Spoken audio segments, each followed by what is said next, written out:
İkinci el lastik satışında büyük bir artış var. Çünkü ekonomik açıdan kötü bir durumda olduğumuz için insanlar ikinci el lastiğe yöneliyor. Bu da yani hayati tehlikeye yol açıyor. Çünkü aracınızın altındaki lastiklerinizin kötü olması, ikinci el olması canınızı tehlikeye atmanız anlamına geliyor. O yüzden her zaman ilk önceliğimiz, ilk tercihimiz sıfır lastik olmalıdır. Araca zarar verebilir, aracın amortisörlerine zarar verebilir, lastiğin sert olması, çürümüş olması.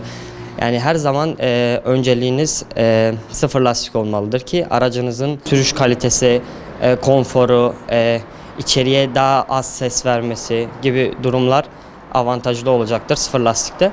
Lastik ömrünü uzatmak için 2-3 haftada bir lastik havalarının kontrol edilmesi gerekir.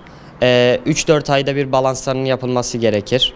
Rota ayarımıza dikkat etmeliyiz. Rota ayarımız aracımızda bozuk olursa lastiklerin ömrünü kısaltabilir.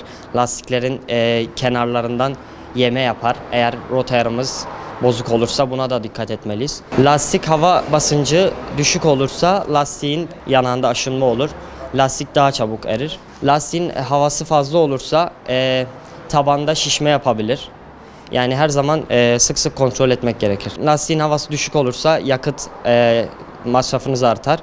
Yani yakıt tasarrufu yapmak istiyorsanız lastiklerin havası tam normal derecesinde olmalıdır. Otomobiller için genelde 34 PSI hava önerilir. Ticari araçlarda değişebiliyor. 40 derece, 65 derece, 70 dereceye kadar çıkabiliyor transitlerde. Tavsiyemiz her zaman lastiklerine dikkat etmelidirler, kontrol etmelidirler.